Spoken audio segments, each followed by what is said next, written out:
تفسیر القرآن آج کا سبق سورہ یونس آیت نمبر 24 سے 26 تک۔ اعوذ باللہ من الشیطان الرجیم، بسم اللہ الرحمن الرحیم۔ انما مثل الحیاة الدنیا کماء انزلناہ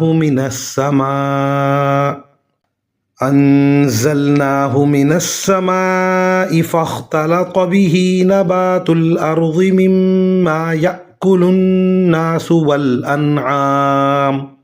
حتى إذا أخذت الأرض زخرفها وزينت وظن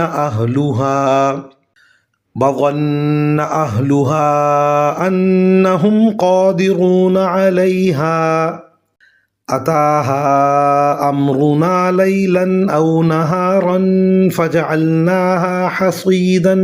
كأن لم تغن بالأمس كذلك نفصل الآيات لقوم يتفكرون والله يدعو إلى دار السلام وَيَهْدِي مَن يَشَاءُ إِلَى صِرَاطٍ مُسْتَقِيمٍ لِلَّذِينَ أَحْسَنُوا الْحُسْنَى وَزِيَادَةٌ وَلَا يَرْهَقُ وُجُوهَهُمْ قَتَرٌ وَلَا ذِلَّةٌ أُولَئِكَ أَصْحَابُ الْجَنَّةِ هُمْ فِيهَا خَالِدُونَ۔ ترجمہ: دنیاوی زندگی کی مثال تو کچھ ایسی ہے جیسے ہم نے آسمان سے پانی برسایا جس کی وجہ سے زمین سے اگنے والی وہ چیزیں خوب گھنی ہو گئیں جو انسان اور مویشی کھاتے ہیں، یہاں تک کہ جب زمین نے اپنا یہ زیور پہن لیا اور سنگھار کر کے خوشنما ہو گئی اور اس کے مالک سمجھنے لگے کہ بس اب یہ پوری طرح ان کے قابو میں ہے، تو کسی رات یا دن کے وقت ہمارا حکم آ گیا کہ اس پر کوئی آفت آ جائے، اور ہم نے اس کو کٹی ہوئی کھیتی کی سپاٹ زمین میں اس طرح تبدیل کر دیا جیسے کل وہ تھی ہی نہیں۔ اسی طرح ہم نشانیوں کو ان لوگوں کے لیے کھول کھول کر بیان کرتے ہیں جو غور و فکر سے کام لیتے ہیں، اور اللہ لوگوں کو سلامتی کے گھر کی طرف دعوت دیتا ہے اور جس کو چاہتا ہے سیدھے راستے تک پہنچا دیتا ہے۔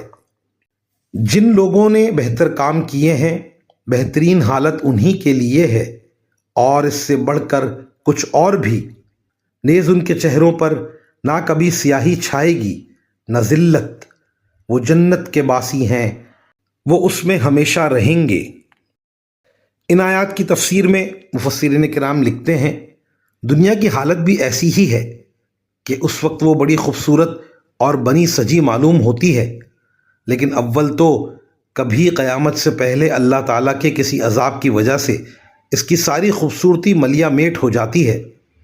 دوسرے جب انسان کی موت کا وقت آتا ہے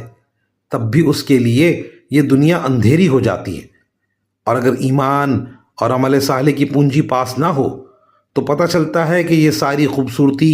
در حقیقت ایک عذاب تھی، اور جب قیامت آئے گی تب تو یہ ظاہری زیب و زینت بھی پوری دنیا سے ختم ہو جائے گی۔ مزید فرمایا سلامتی کے گھر سے مراد جنت ہے،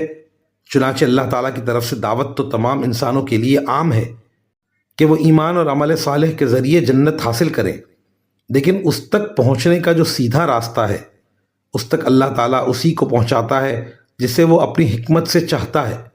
اور اس کی حکمت کا تقاضا یہ ہے کہ اسی کو پہنچایا جائے جو اپنے اختیار اور ہمت کو کام میں لا کر جنت کی ضروری شرائط پوری کرے۔ وعدے کا یہ انتہائی لطیف پیرایا ہے کہ اللہ تعالیٰ نے اس کچھ اور کو کھول کر بیان نہیں فرمایا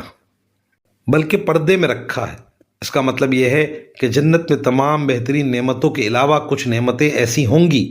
کہ اگر اللہ تعالیٰ ان کو بیان بھی فرما دیں تو ان کی لذت اور حلاوت کو انسان اس وقت محسوس نہیں کر سکتا۔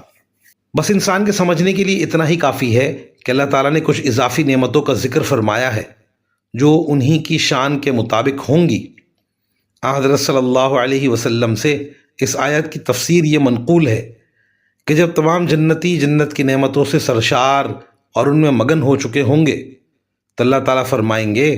کہ ہم نے تم سے ایک وعدہ کیا تھا، اب ہم اسے پورا کرنا چاہتے ہیں۔ جنت کے لوگ کہیں گے کہ اللہ تعالیٰ نے تو ہمیں دوزخ سے بچا کر اور جنت عطا فرما کر سارے وعدے پورے کر دیے،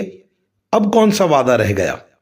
اس موقع پر اللہ تعالیٰ اپنا حجاب ہٹا کر اپنی زیارت کرائیں گے، اور اس وقت جنت والوں کو محسوس ہوگا کہ یہ نعمت ان تمام نعمتوں سے زیادہ لذیذ اور محبوب ہے جو انہیں اب تک عطا ہوئی۔ وآخر دعوانا ان الحمد للہ رب العالمین۔